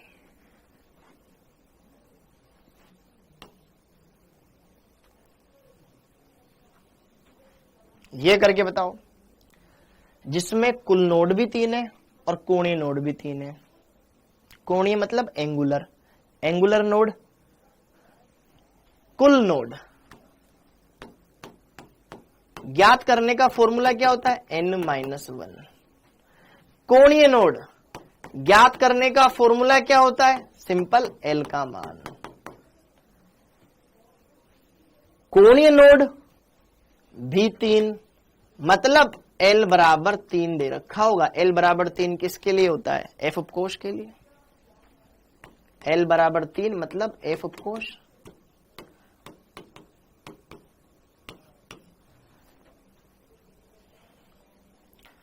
कुल नोड का मान 3 दे रखा है, तो n-1, तो n बराबर कितना आ गया? 4। तो भैया n का मान तो आया 4, और l बराबर 3 दे रखा है, तो f उपकोष हो गया, तो 4f।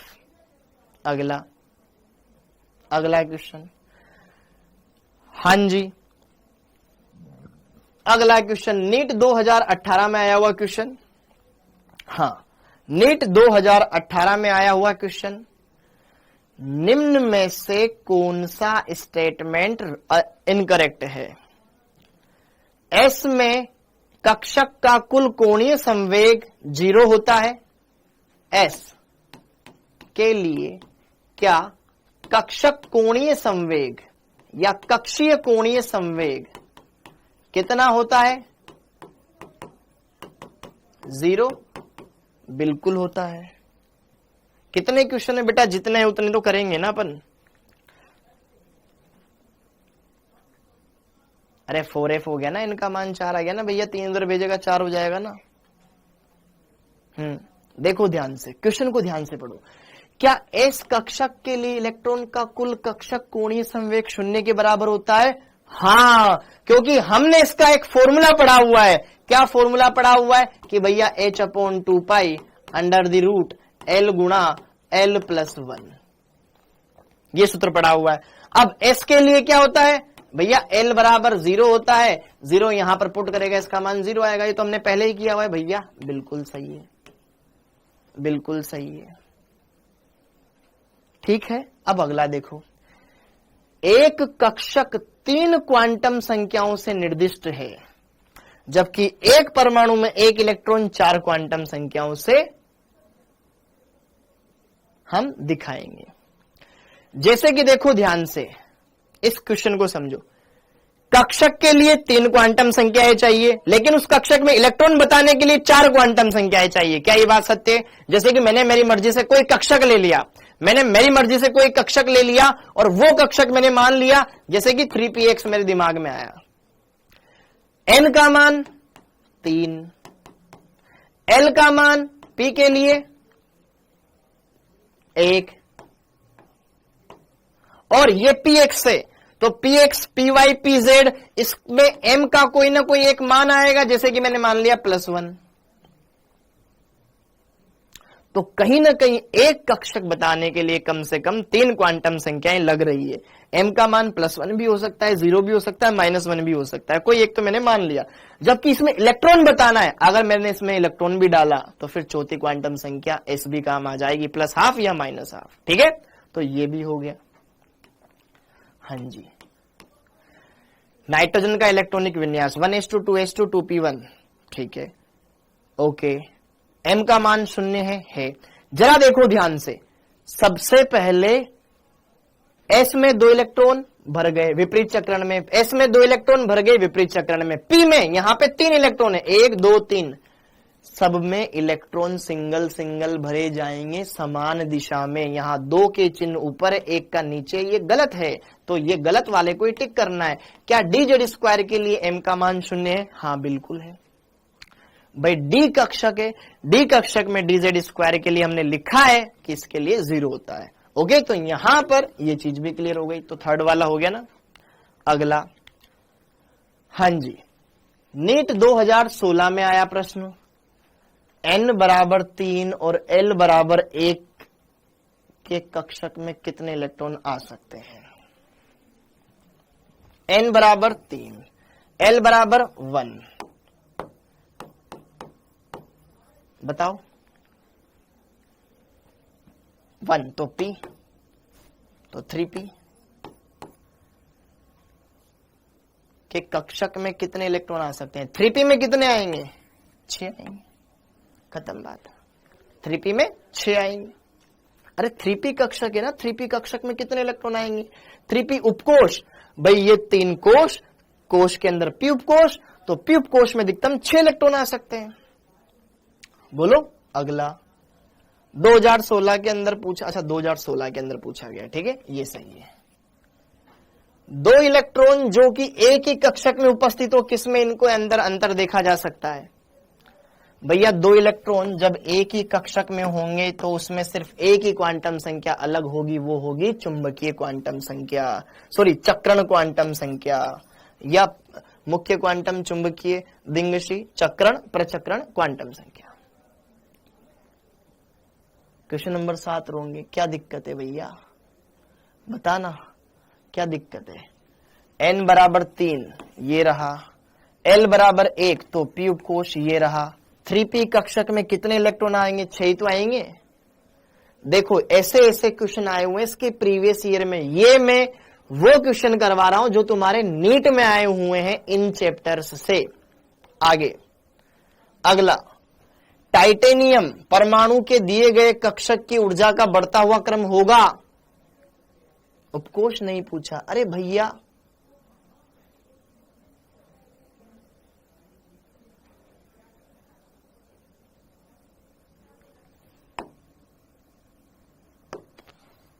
सावधानी घटी खीर पुड़ी बटी। 3s के कक्षक में, कक्षक में, कक्षक में, कक्षक में, कक्षक का मतलब है भैया कक्षक, कक्षक, कक्षक। अभी अभी मैंने क्या बोला था? 3, यहां पे मैंने बोला था ना 3 और फिर यहां पर p, 3 कोष p उपकोष, 3 तो कोष और p उपकोष, तो p उपकोष में टोटल 6 आ सकते हैं, लेकिन कक्षक है ना, तो एक कक्षक में चाहे वो किसी का भी हो, एक कक्षक में ज्यादा से ज्यादा 2 इलेक्ट्रॉन आ सकते हैं। ठीक है, ठीक है, हो गई गलती, कोई बात नहीं, लेकिन क्वेश्चन पढ़ने में हो गई, ये आपसे भी हो सकता है, मानवीय एरर है। बोलो ठीक है। अगला, हाँ जी ये कर लिया। अब अगला टाइटेनियम वाला देखो बेटा, टाइटेनियम, टाइटेनियम परमाणु कितने नंबर पर आ रहा है? क्वेश्चन समझ में नहीं आया? कौन सा क्वेश्चन समझ में नहीं आया? नंबर बता दो, क्वेश्चन नंबर बता दो भाई। ये भी सिंपल क्वेश्चन है। कक्षक में, किसी भी कक्षक में 2 इलेक्ट्रॉन आ सकते हैं, चाहे किसी का भी पूछे, किसी का भी कक्षक पूछे अधिकतम 2 इलेक्ट्रॉन होंगे। ये वाला हो गया, ये वाला हो गया। अब इस पर आओ, टाइटेनियम, टाइटेनियम कितने नंबर पर आता है भैया? वेनेड, स्कैंडियम, टाइटेनियम 22 नंबर पर आता है। अभी अभी हमने भरा था कि भैया 1s, फिर उसके बाद 2s, फिर 2p, फिर 3s, फिर 3p, फिर 4s, फिर 3d, ये ऊर्जा का क्रम आता है। तो ऊर्जा का बढ़ता हुआ क्रम, कक्षकों की ऊर्जाओं का बढ़ता हुआ क्रम ये रहेगा। ठीक है, तो 3s 3p, 3s 3p, 4s 3d, D. अगला प्रश्न 2014 में आया हुआ, देखो इस चैप्टर से क्वेश्चंस कम आ रहे हैं, ठीक है, अच्छे से कर सकते हो। हाँ जी सर, वो डब्बा जिसमें 2 भरते हैं की भी पूछा है ना क्वेश्चन नंबर 8 में। गुलशन क्या बोल रहा है बेटा? 2 इलेक्ट्रॉन जो कि एक ही कक्षक में, हाँ बेटा 2 इलेक्ट्रॉन जो कि एक ही कक्षक में, इनमें किसके द्वारा अंतर किया जा सकता है? चौथी क्वांटम संख्या के द्वारा, क्योंकि पाउली का अपवर्जन नियम ये बोलता है कि एक कक्षक में उपस्थित 2 इलेक्ट्रॉनों के लिए 3 क्वांटम संख्याओं के मान तो समान हो सकते हैं, लेकिन चौथी क्वांटम संख्या का मान सेम नहीं हो सकता। हाँ जी, क्वेश्चन नंबर 10, क्वेश्चन नंबर 10। अब क्वेश्चन नंबर 10 में क्या बोल रखा है? 45 नैनोमीटर, 45 नैनोमीटर की तरंग दैर्घ्य, बोले तो लेमड़ा दे रखी है, कि प्रकाश के लिए ऊर्जा का मान निकालो। अरे भैया E बराबर hc अपॉन लेमड़ा, खत्म। तो क्वेश्चन खत्म हो गया भैया, E बराबर hc अपॉन लेमड़ा। हाँ या ना? पक्का? H प्लांक स्थिरांक का मान दे रखा है 6.63, जो उसने दे रखा है वो ले लो। ठीक है, दे रखा है ना, 10 की घात -34। ओके। C क्या है? प्रकाश का वेग। किस में दे रखा है? मीटर में दे रखा है। 3 गुणा 10 की घात 8 मीटर प्रति सेकंड दे रखा है। लेमड़ा किस में दे रखा है? नैनोमीटर में दे रखा है। लेमड़ा किस में दे रखा है? 44 नैनोमीटर दे रखा है। नैनोमीटर को मीटर में बदल लो, चूंकि हम जानते हैं 1 मीटर बराबर 10 की घात 9 नैनोमीटर होता है। तो 1 नैनोमीटर में 1/10 की घात 9 ऊपर चला जाएगा 10 की घात -9 मीटर। तो यहां पर आ जाएगा 44 गुणा 10 की घात -9 मीटर। ठीक है, तो यहां पर लेमड़ा का मान 44 गुणा 10 की घात के 9 आ गया। अब इसको सोल्व कर लो, क्या क्या चीजें कट रही है वो काट दो, बची हुई चीजों को रहने दो। ठीक है, हाँ जी। तो पहले घातों को अपन सोल्व कर लेते हैं। 6.62 या फिर सारी घातों को हटा दे। चलो ठीक है, 6.62 इसको रहने देते हैं। ठीक है, हमें तो आंसर मैच करना है, हमें तो आंसर मैच करना है। तो अगर हमें आंसर मैच करना है तो जरा देखो ध्यान से, छोटा सा मैं तरीका बताता हूं। ये 6.6 है, नीचे 44 है, तो क्या 11 के पहाड़े में दोनों आते हैं, 66 और 44? या मैं बोलूं 22 के पहाड़े में भी दोनों आते हैं? अरे 45, ठीक है ठीक है ठीक है यार, ठीक है, पढ़ने में गलती हो जाती है भाई।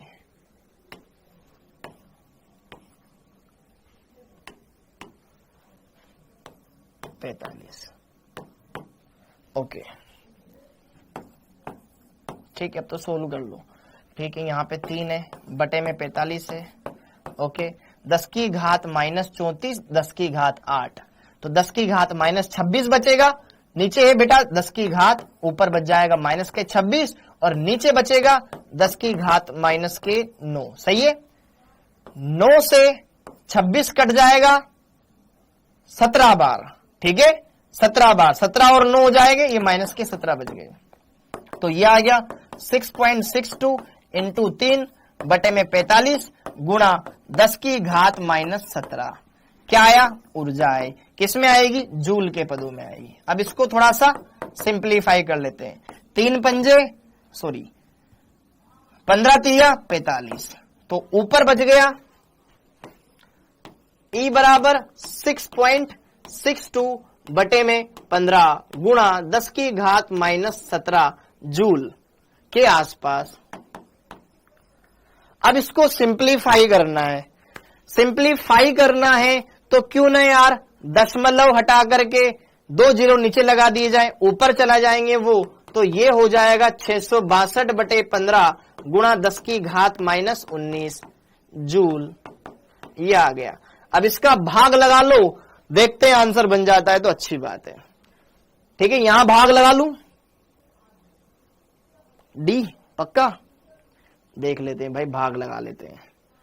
ठीक है, भाग लगा लेते हैं, क्योंकि देखो अपने को गोला भरना है, गोला भरना है तो आपको अच्छे से चीजों को समझना पड़ेगा। कैलकुलेशन कर लो। ओके, थोड़ी सी बस। सर घात ऊपर जाके पॉजिटिव, हाँ तो पॉजिटिव हो जाएगी ना बेटा, तभी तो कट गई। बड़ी संख्या बेटा 26 है ना, इसलिए।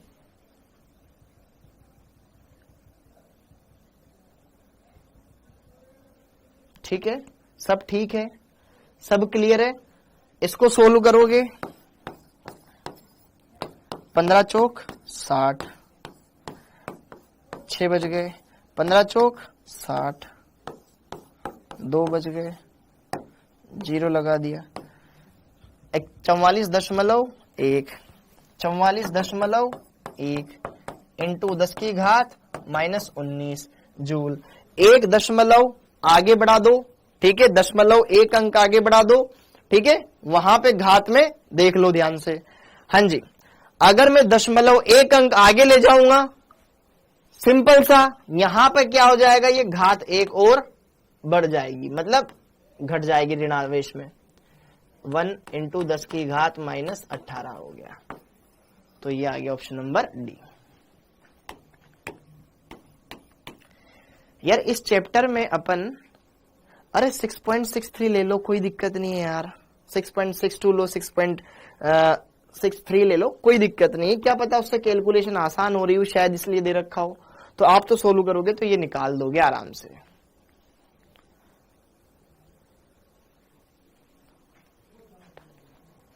वेरी गुड, ठीक, ओके। अब अगला क्वेश्चन, निम्न क्वांटम संख्या के लिए अधिकतम अभिनिर्धारित कक्षकों की संख्या होगी।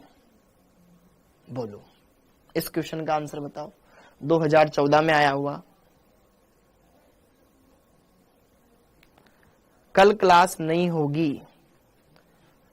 अरे बेटा, जो जो क्वेश्चन सीक्वेंस में आते जा रहे हैं उनको करवा रहा हूं ना। अब देख ध्यान से, m का प्रत्येक एक मान, m का प्रत्येक एक मान कहीं ना कहीं यहां पर क्या बताएगा। अभी कितने क्वेश्चन में सीक्वेंस हो गया ना। हाँ जी, m का प्रत्येक मान एक कक्षक को बताएगा, और कक्षक के लिए एक हो जाएगा। m का हर एक मान एक कक्षक को बताता है, और m का हर एक मान एक कक्षक को बताएगा। तो m बराबर 0 दे रखा है, तो अर्थात वो एक कक्षक ही होगा। ठीक, बोलो अगला। हाँ जी, ये वाला क्वेश्चन कीजिए और सोचिए। समीकरण दे रखिए E बराबर -2.178 गुणा 10 की घात -18 Z² पर आधारित कुछ निष्कर्ष लिखे हैं, इनमें से कौन सा सही नहीं है। भाई ऊर्जा से रिलेटेड कुछ निष्कर्ष लिखे हुए हैं। n का मान जितना बड़ा होता है कक्ष की त्रिज्या उतनी बड़ी होती है, बिल्कुल सत्य है। इस समीकरण को प्रयोग करके ऊर्जा का अंतर निकालते हैं, जब इलेक्ट्रॉन कक्ष बदलता है, बिल्कुल निकाल सकते हैं। ठीक है, समीकरण में ऋणात्मक, अच्छा n बराबर 1 के लिए इलेक्ट्रॉन की अधिक ऋणात्मक ऊर्जा होगी, n बराबर 6 से। n बराबर 1 के लिए ज्यादा ऋणात्मक होती है, n बराबर 6 से। याद करो, पहले वाले के लिए -13.6, दूसरे वाले के लिए -3.5। ओके, इससे यह पता चलता है कि छोटे अनुमत कक्षक में अधिक ढिलाई से इलेक्ट्रॉन बंधे होते हैं। सबसे छोटे अनुमत कक्ष में इलेक्ट्रॉन अधिक ढिलाई से ना अधिक मजबूती से बने होते हैं। ये गलत है, तो यही आंसर है। ठीक है, ओके, क्लियर हो गया, क्लियर हो गया। अरे m का हर एक मान एक कक्षक को बताता है भाई, m का हर एक मान एक कक्षक को बताएगा। देख यहाँ पे l बराबर 3, l बराबर 1 है, n बराबर 3, l बराबर 1, l बराबर 1 मतलब पीयूप कोश, और पीयूप कोश में 3 कक्षक होते हैं। एक के लिए -1 मान ले, एक के लिए 0 मान ले, एक के लिए +1। m का मान 0 एक कक्षक को बता रहा है। हाँ जी, ओके नागेंद्र, अगला प्रश्न। ये वापस से देख, 2013 में एक और बार, निम्न क्वांटम संख्या के साथ अधिकतम कितने इलेक्ट्रॉन संबंधित होंगे। m का एक मान दे रखा है, एक मान एक कक्षक को दिखाता है, और एक कक्षक में अधिकतम कितने इलेक्ट्रॉन आ सकते हैं, 2। करेंगे बेटा शिद्दत, एक कक्षक में 2 इलेक्ट्रॉन आ सकते हैं। ठीक है, ये 2013 में आया हुआ है। हाँ जी, प्लांक स्थिरांक का मान इतना दे रखा है, प्रकाश की गति दे रखी है, आवर्ती दे रखी है, तरंग दैर्घ्य नैनोमीटर में ज्ञात करो। ठीक है, तो क्या दे दिया, सब दे दिया इसने तो। प्लांक नियतांक, प्रकाश की गति क्यों दे रखी है इसने। ओके, प्लांक स्थिरांक का मान दे रखा है, h का मान दे रखा है, ठीक है। प्रकाश की गति दे रखी है, c दे रखा है, ठीक है। आवर्ती भी दे रखी है, ठीक है। तरंग दैर्घ्य ज्ञात करो भैया, लेमड़ा ज्ञात करना है। तो लेमड़ा ज्ञात करने का तो मैं h का क्या मान रखूं, मैं तो c बराबर न्यू लेमड़ा लगा दूंगा ना, तो लेमड़ा बराबर क्या हो जाएगा, C/न्यू। इस सूत्र से कर लूंगा, ठीक है, इस सूत्र से कर लूंगा।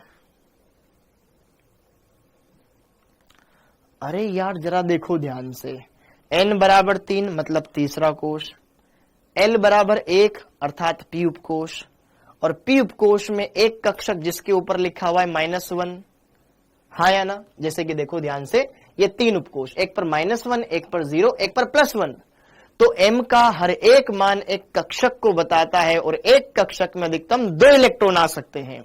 तो यहां पर m का एक मान है -1, -1 एक कक्षक को इंगित कर रहा है और एक कक्षक में मैक्सिमम 2 इलेक्ट्रॉन आएंगे, वो भी विपरीत चक्रण वाले, इसलिए आंसर हो गया C। ठीक है, अगला ये वाला क्वेश्चन h बराबर, यहां पर लेमड़ा बराबर C/न्यू से हो जाएगा। ठीक, अगला p ऑर्बिटल का कोणीय संवेग इस प्रकार दिया जाता है। ठीक है यार, p इलेक्ट्रॉन का ऑर्बिटल कोणीय संवेग इस प्रकार दिया जाता है। तो जरा देखो ध्यान से, कोणीय संवेग का फॉर्मूला होता है h/2π under the root l गुणा l+1। p के लिए l बराबर कितना होता है, 1 पुट कर दो तो h/2π ऊपर आ गया था, याद हो तो √2। ठीक है, ओके, फिर ये √2 से अगर आप देखो ध्यान से, यहां पर √2 है, अगर आप इसको काटोगे तो ये h/√2π बन जाएगा, जो कि ऑप्शन नंबर 1 है। ऑप्शन नंबर 1 है। क्वेश्चन नंबर 14 में क्या देखना है बेटा, क्या देखो इसमें, ठीक है भाई देख लेता हूं, भाई देख लेता हूं। हाँ जी, लेमड़ा बराबर C का मान दे रखा है 3 × 10⁻17 नैनोमीटर, ये नैनोमीटर में दे रखा है, तो क्या दिक्कत है, नैनोमीटर को मीटर में बदल ले, 10⁻⁻9 से गुणा कर ले,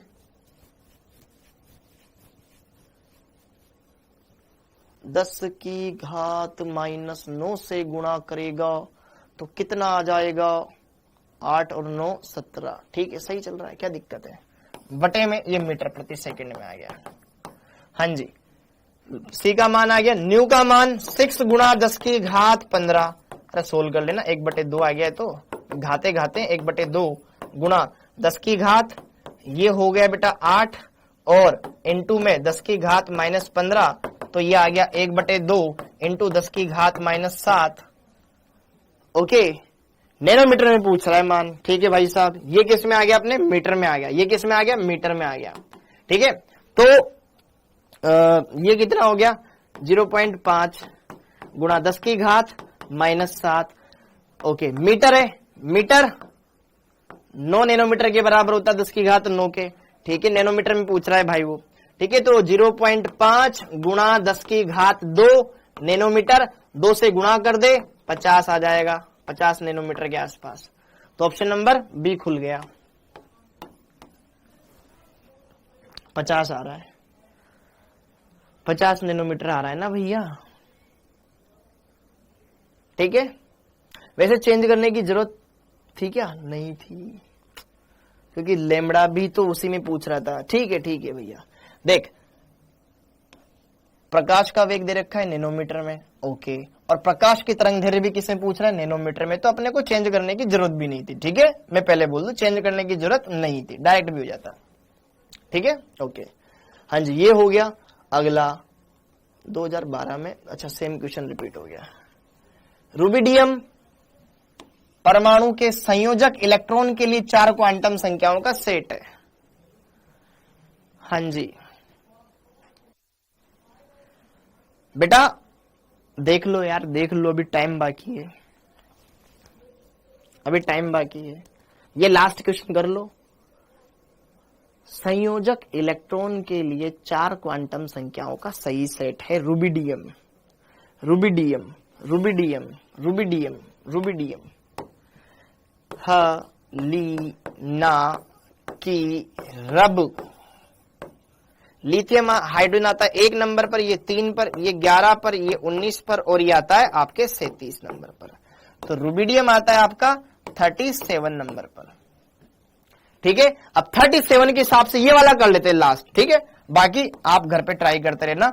इन सब के सोल्यूशन आपको डाउटनेट नीट पर चलाई गई 2023 की डॉक्टर साहब सीरीज में इन सबके आंसर दे रखे हैं, मैंने खुद ने सोल्व करवाया है।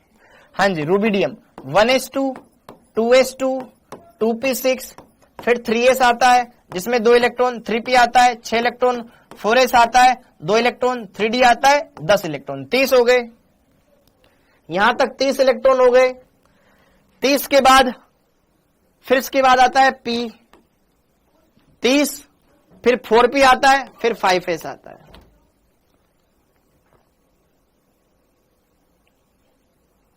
p में आएंगे 6 और यहां पे आएगा 1, ये भर गया।